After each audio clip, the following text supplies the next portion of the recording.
Estamos aquí con Ticio Escobar desde Asunción, Paraguay, en momentos difíciles en el mundo en plena pandemia, con diferencias entre países, pero también en momentos en que quizás de manera privilegiada podemos pensar en nuevas formas de vida, en nuevas maneras de vivir juntos, en nuevas maneras de pensar la economía, la incorporación del medio ambiente en nuestras políticas, ya que esto de alguna manera ha derrumbado todos nuestros prefijos y son una oportunidad para, desde ese escenario, ver el aporte de la cultura y, sin embargo, creo que claramente si hay un énfasis que podemos destacar en este tiempo es la urgencia de la cultura para el desarrollo integral de los seres humanos.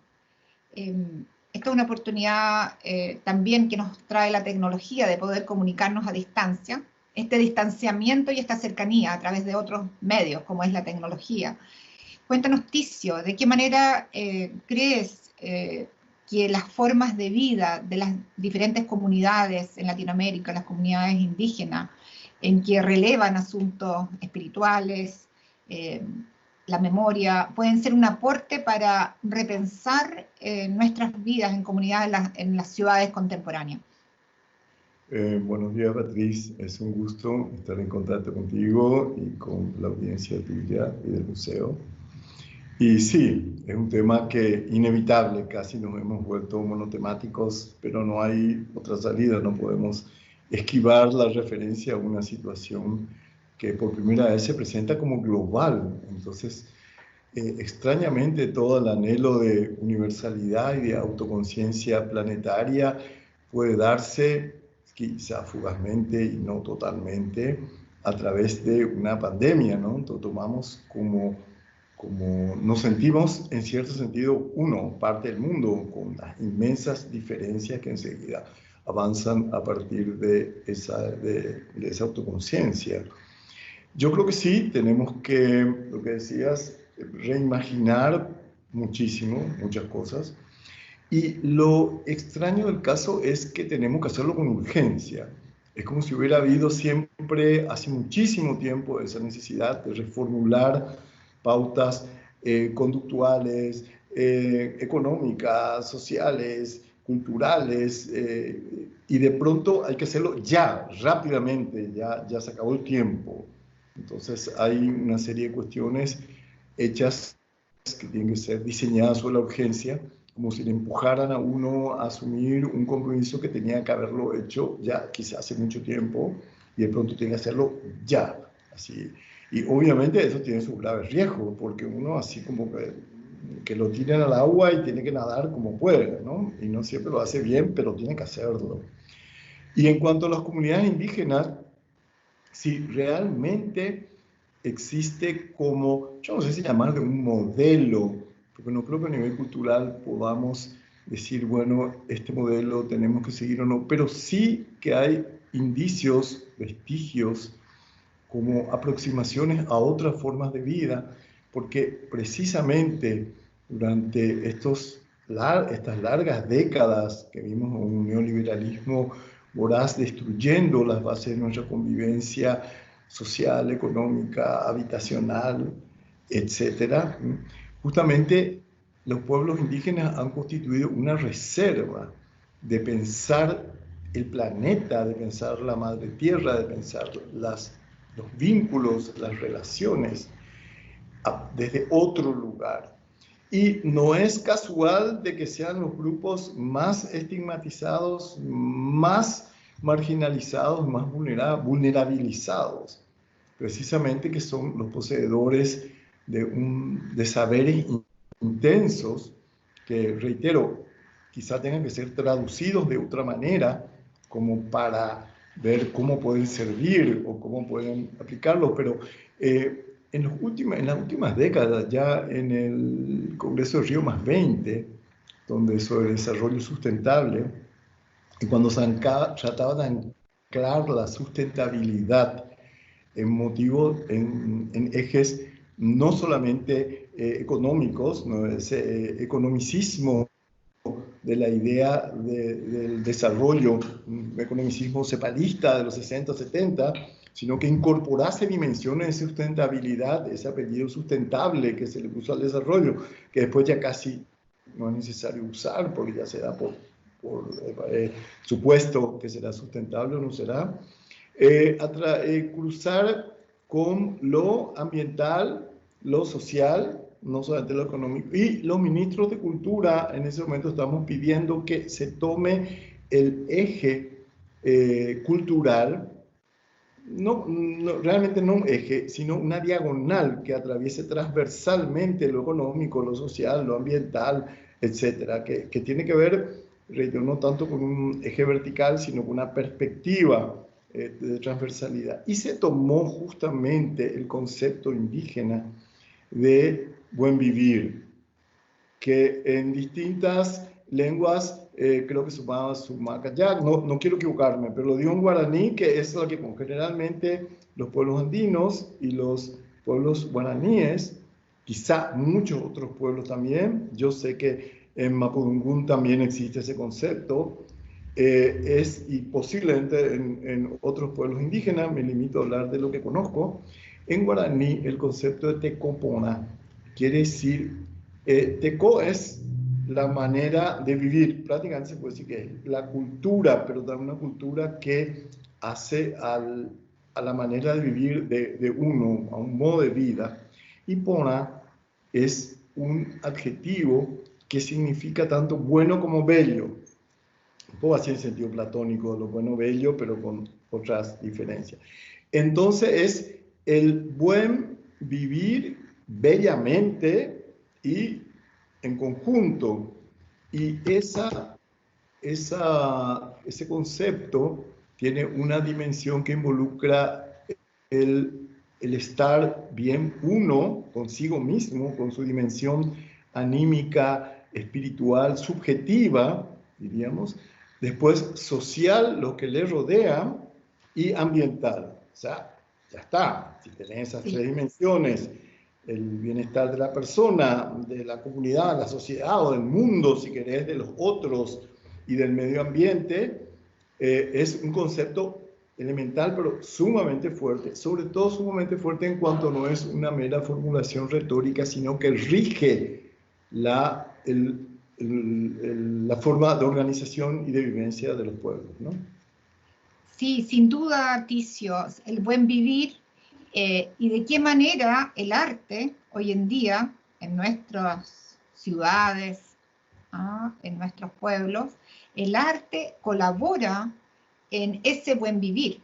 De qué manera se integra, ¿no es cierto?, la cultura, las artes, para producir bienestar en las personas, un bienestar que también tiene que ver, no solamente tiene que ver con un asunto espiritual, ¿no? ¿De qué manera crees tú que puede ser un aporte en estos momentos de urgencia, como tú has dicho? Sin duda hay una urgencia hoy en día. ¿De qué manera el arte puede colaborar en esa urgencia? El arte, es interesante considerar que el buen vivir, como dijiste, o el vivir bueno y bellamente, Sí. no coincide con un bon vivant, por supuesto, ¿verdad? Es un compromiso ético profundo, hay como una responsabilidad ético-política también en el caso del arte ante la imagen, ¿no? No es solamente, obviamente, un pasarlo bien, que justamente muchas veces el arte se define como tal en cuanto se desmarca de la sociedad del entretenimiento y del espectáculo, que banaliza el vivir bien como puro entretenimiento. Muchas veces el compromiso que supone el arte implica responsabilidades que son difíciles y no siempre gratificantes en lo inmediato, pero supone posiciones ante el mundo, ante los sujetos, ante uno mismo, que implican como distintas responsabilidades, ¿no? Yo creo que si hablamos nosotros de la situación del arte en tiempos pandémicos, en lo inmediato, lo que se ha generado, yo encuentro las siguientes cuestiones. Por una parte, un colapso de la institucionalidad convencional, tradicional, que ha debido rearticular rápidamente sus dispositivos comunicacionales e institucionales y organizativos a través fundamentalmente de trabajos online, ¿verdad? Y que se arregló como pudo, se tiró y creó toda una nueva, que tiene consecuencias que todavía no son previsibles, pero es lo que se tenía y se usó eficazmente, y es lo que había que hacer. Nos jugamos a clases online, a este tipo de debate, a situaciones y ya está. Sí, obviamente lo presencial, la falta de afecto, de mirar, sí, sí, está, pero no había opción. Y esa es la situación, no hay opción. Otra situación es esa misma situación, creo, sobre todo en los museos, una banalización muy grande de fórmulas comunicacionales. Entonces, generalmente las obras maestras, se convirtieron en memes más o menos graciosos, pero desprovistos de todo filo posible de responsabilidad de la imagen que hablábamos y que por una parte tiene un aspecto interesante. Muchos artistas han jugado con la desfetichización o desacralización de la gran obra, y eso parece súper interesante. Pero hacerlo en clave de lógica del entretenimiento me parece un empobrecimiento que muchas veces los propios museos promueven. No estoy en contra de eso, sino medir el alcance de políticas comunicacionales de los museos fundamentalmente. En tercer lugar, la gran creación de los artistas encerrados o la gran producción de artistas que han tenido mucho más tiempo y de intelectuales o pensadores mucho más tiempo para pensar, para crear, para imaginar y que es fundamental. Y tanto, no solamente online, sino muchas veces en balcones, muchas veces en sitios vacíos, muchas veces en calles vacías también, acciones más o menos rápidas, tomando o no las precauciones sanitarias pertinentes. Y por último se da la pregunta con que comenzamos, bueno, ¿qué ocurre con el arte más intenso?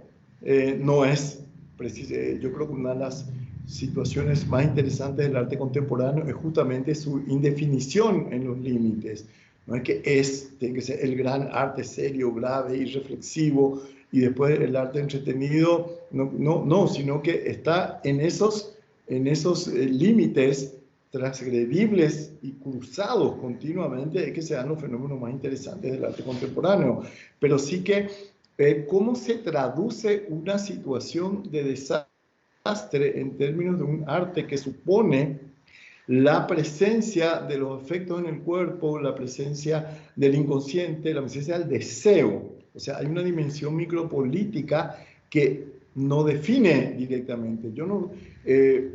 En general, el arte ha reaccionado bien en el sentido de no caer en el motivismo, en el puro tematismo de los barbijos, que no digo que no se puedan usar en el arte, por supuesto que se puede usar todo en el arte, de hospitales vacíos, de hospitales llenos, de calles vacías, de muerte, colapso, no cayó en ese tremendismo inmediatista que podría haber, y sí como en formas mucho más complejas y más indirectas quizá de elaborar el desastre, que por otra parte, gran parte del arte justamente se percibe como tomando situación ante un conflicto.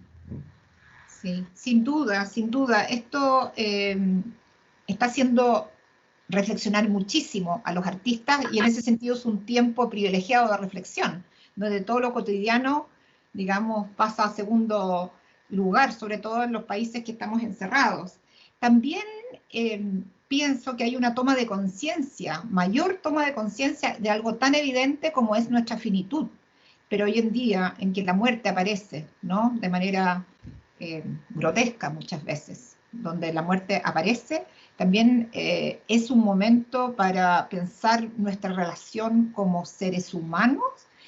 Y también hay algo que me ha preocupado estos días, es cómo recuperamos la confianza que ha instalado el miedo al otro.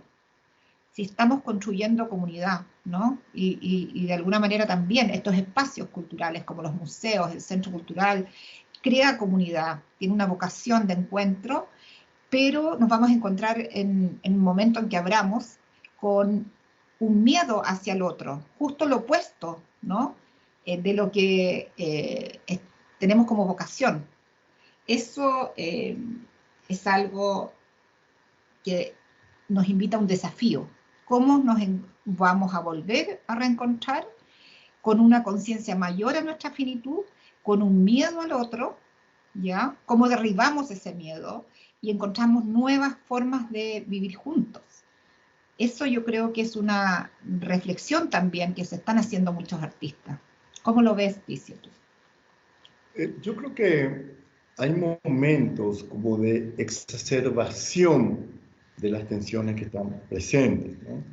Es decir, el miedo al otro existió en formas de discriminación, en formas de exclusión y en formas de inequidad en la organización social, que ha existido enormemente. Dicen que hay 4.000 millones de personas que en un momento, no sé si hoy mismo, la cifra tiene su tiempito, están como encerradas, pero habría que ver, por lo que hablábamos antes nosotros, la enorme, no hay cifra de la inmensa cantidad de gente que no puede estar como ni siquiera aislada, que está obligada a seguir cuerpo a cuerpo o cara a cara con los otros, que ni siquiera puede tener privilegio de esa exclusión privilegiada, valga el oxímoron, ¿verdad?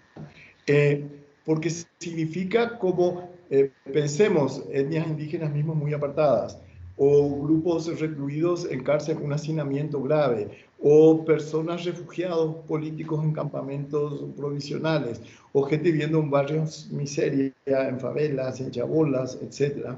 ¿Qué posibilidades tienen siquiera de fijar esos espacios de distanciamiento y también de superar el distanciamiento que ellos mismos han producido siempre en términos de otros tipos de miedo? El miedo a la diferencia enorme. Entonces yo creo que esto se exacerba y obliga, sí, a rearticular una serie de posiciones que a la larga nunca van a ser salvíficas y milagrosas, sino que van a abrir la posibilidad de que mucha gente pueda repensar las relaciones humanas en un sentido más amplio, no solamente a un nivel, sino en general, ¿verdad?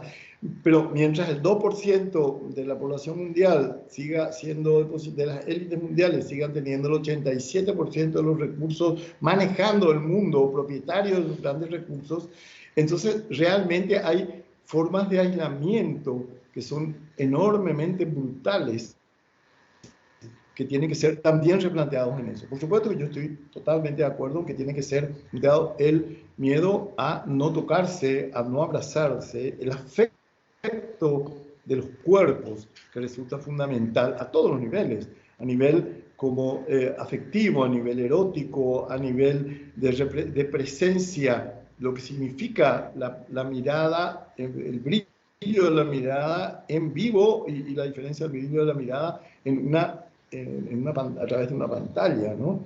Pero yo creo que está como enormemente revuelto y exige como que, como decís, repensar todo. Pero el gran peligro es que enseguida todo vuelva a ser igual. La gran expectativa está en que precisamente las sociedades vayan incorporando posibilidades de rearticular esos dispositivos de cambio también de un esquema que es, por definición, excluyente y deja afuera. Absolutamente, y ahí es donde aparecen con mucha fuerza palabras como colaboración, insisto, en cómo replanteamos, y quizás ahí veremos o estamos viendo cómo se articulan los artistas en trabajos con comunidades, que es una tendencia que ya lleva sus años, ¿no? En que empieza a se disuelve el yo para trabajar en un colectivo, en una comunidad, en que se cruza también, volviendo al tema del arte, el arte popular, ¿no? El arte contemporáneo, y de alguna manera se va disolviendo todos esos prefijos, ¿no? Y esas jerarquizaciones, cómo eso se puede volver a la sociedad en otras prácticas, ¿no? Cómo se va instalando eso, de qué manera puede contribuir el arte a esas nuevas formas de vida. Yo pienso que en general, los artistas o los grupos de artistas o de personas que trabajan en el tema del arte tienden a desarrollar una sensibilidad más alerta hacia la cooperación y esas formas solidarias de creación. Tienden. Pero las formas de construcción imaginaria, simbólica, pragmática, que puedan hacerse a través de formas de arte, de cooperación, etc. Dependerá enormemente de cómo reaccionen las sociedades y la ciudadanía. El virus no va a hacer la revolución, ni va a hacer un cambio, y menos mal que no lo haga, porque sería una cuestión absolutamente refleja, hecha por miedo y desde afuera, ¿verdad? Y tampoco va a ocurrir, creo, eso de inmediato y fácilmente. Yo creo que los sistemas de exclusión y los sistemas de injusticia rearticulan rápidamente sus posiciones y también de una capacidad adaptativa que es casi infinita. Entonces habría que ver qué capacidad tiene también continuamente las sociedades de usar un verbo que está muy instalado, y me alegro mucho que lo esté, que es reinventarse o reimaginarse. O sea, y creo que el arte tiene un ámbito propicio para hacerlo. Ahora, ese ámbito no está garantizado nada, es solamente una posibilidad que ojalá sea usada y que dependerá también de distintos condicionamientos. En forma de arte popular e indígena, yo no quiero idealizar ni romantizar esa forma de arte, pero existe una facilidad aún mayor porque son comunidades que vienen creando, y gran parte de su producción es producción colectiva, aún con las marcas individuales que son potentes, pero están acostumbrados a trabajar en flujos de inserción imaginaria que son muy, muy potentes. Entonces es más fácil esa cooperación y esa solidaridad. Quizá en este momento tanto la cooperación como la solidaridad son potenciales muy importantes que han surgido en este momento. Tanto como también formas enormes yo creo que ha salido lo mejor y peor de todos. Sí. Yo no quiero idealizar ni decir, bueno, acá vamos a cambiar y volverán los cielos azules y sin smog. No lo creo. Pero sí creo de que hay una conciencia mayor de la gente que está interesada, y ojalá la gente que no lo estaba, está ahora, o estaría ahora, interesada en reposicionamientos, porque también se como polarizan enormemente las posiciones, y al lado de formas de solidaridad muy grandes, que yo saludo, celebro, y creo que por ahí pasa gran parte de lo bueno que habría que pasar, surgen nuevas formas de egoísmo feroces, de exclusiones, de separaciones, de acaparamiento. Por hablar de mi país, el nivel de corrupción que ha despertado esta pandemia en fondos públicos, en acaparamientos, en emprendimientos que son así, que suben absolutamente negocios, suben todos los productos, los precios, etcétera, es enorme. Y eso se da paralelamente, yo soy súper crítico, soy opositor, pero saludo las medidas sanitarias que se han tomado en Paraguay, de que han producido como una contención enorme de la pandemia que casi no se siente en Paraguay, ¿verdad? O sea, hay 13 muertos solo desde que comenzó, y casi todos son están a diabetes, a formas cardiopatías, etcétera. No digo pero yo soy súper crítico, pero en esto la pegaron. Pero en contener la corrupción que ha generado esta misma situación, en la cual enormes buitres vienen en momentos que hay gente pasando situaciones de hambre directamente, acaparar productos, negociar con ellos, sobrefacturar, hacer grandes negociados, tragarse directamente los dineros. O sea que lo mejor y lo peor ha sido como poner un poco el mundo en foto quemada, en blanco y negro, ¿no? Hay situaciones, justamente en cierto sentido, creo que las crisis son eso, ¿no? Situaciones en las cuales todo aparece en contraste total y que permite quizá revisar y ver, bueno, cómo podemos reordenar, porque también los grises y los tonos intermedios son fundamentales, existen, sean o no fundamentales, ¿no? Sí, sin duda, sin duda la sociedad no va a cambiar de manera abrupta, ¿no? Eso no ha ocurrido a lo largo de la historia, por muchas tragedias que hayamos vivido. Ahora, pasando a otro tema, en épocas en que nuestro encuentro ha sido a través de la tecnología, ¿no?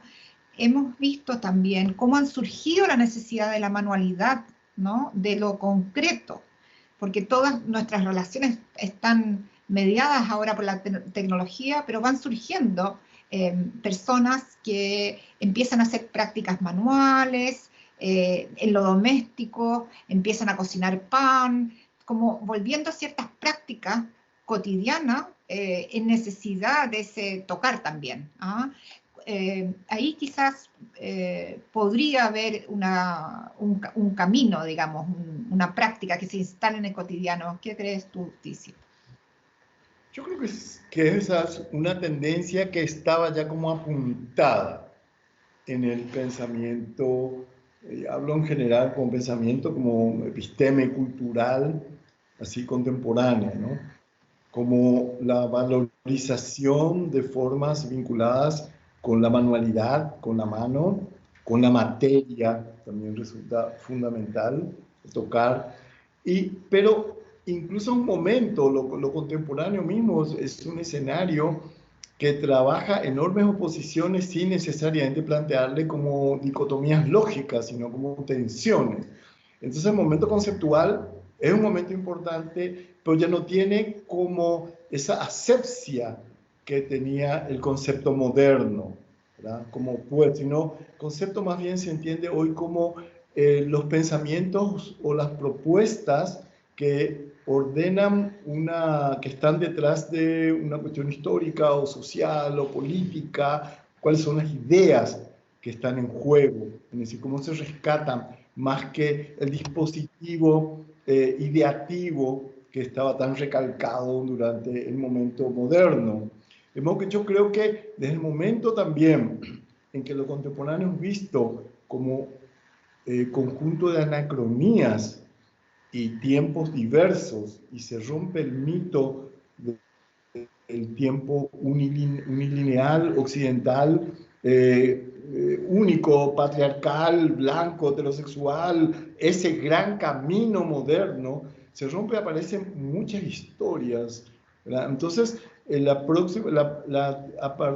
aparición mismo de mundos indígenas o populares, aparición en términos de ser considerada por la historia del arte, porque siempre estuvieron ahí, en términos de visibilidad, como diría Rancière, una partición de lo sensible que supone un reacomodo de la ingeniería hegemónica, una recusación también de la misma.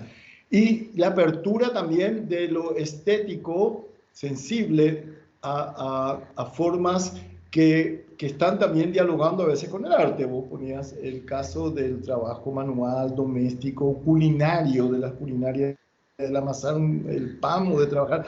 Tiene que ver también con elementos expresivos, con elementos sensitivos, con el hacer de un cuerpo que se reconoce en su obrar y que toma concepto y conciencia también de ese momento sensible. O sea que se amplía enormemente y ya no pensamos obviamente el arte como puesto sobre pedestales o enmarcado, sino como una serie de expresiones, de manifestaciones que también incluyen esas operaciones más graves que movilizan el sentido, pero también amplía todas formas de mover significaciones y crear vínculos que significan la manifestación o el trabajo de lo sensible. O sea que yo creo que quizá las pandemias o las crisis lo que hagan es apuntalar lo que ya en cierto sentido estaba latente, ¿no? Estaba ahí como empujando un poco, porque no inventa nada, no se puede inventar ninguna, a nivel de cultura no se puede inventar una cosa que no existe, así porque es necesario, si no hay, no hay. Pero ahí sí lo que se hace es como ver qué reservas de sentido, de significación, de prácticas, de sociabilidad existen como reservas, ¿no? Y entonces eso se puede potenciar, o sea, lo que uno tiene, y el arte mismo también, lo que hace expresar lo que uno tiene y lo que uno adquiere a partir de lo que tiene y de lo que desea, pero tiene que haber fuerzas presentes, aunque sean forma como potencial virtual o latente, de las cuales se están actualizando en estos momentos y se pueden combinar con esa libertad interesante y saludable que da, la palabra saludable es muy valiosa hoy en día, que da el arte contemporáneo, ¿no? Sí, absolutamente, Ticio. También algo que ha estado presente es esta relación entre lo local y lo global y cómo nos vamos relacionando unos con otros a nivel mucho más amplio, ¿no? Entonces, de alguna manera, estamos en momentos que esos flujos, vamos a ver cómo se van reordenando, hay un reordenamiento. ¿Ah? Poco nos hemos relacionado a nivel cultural entre nuestros hermanos latinoamericanos. Eh, ha sido la historia esta relación más fuerte con una mirada eurocéntrica, ¿no? Hacia Latinoamérica. ¿Qué pasa con Asia? ¿Qué pasa con nuestros vecinos? ¿Ah? Todas esas redefiniciones también y nuestra relación de lo local en lo local. Ahí también viene un desafío, ¿no? Que ha estado presente, que ha sido parte de los últimos tiempos, digamos. Sí. También en este caso, evidentemente lo que hacen es emerger fuerzas que estaban como presionando o que estaban calladas y se despiertan, ¿verdad?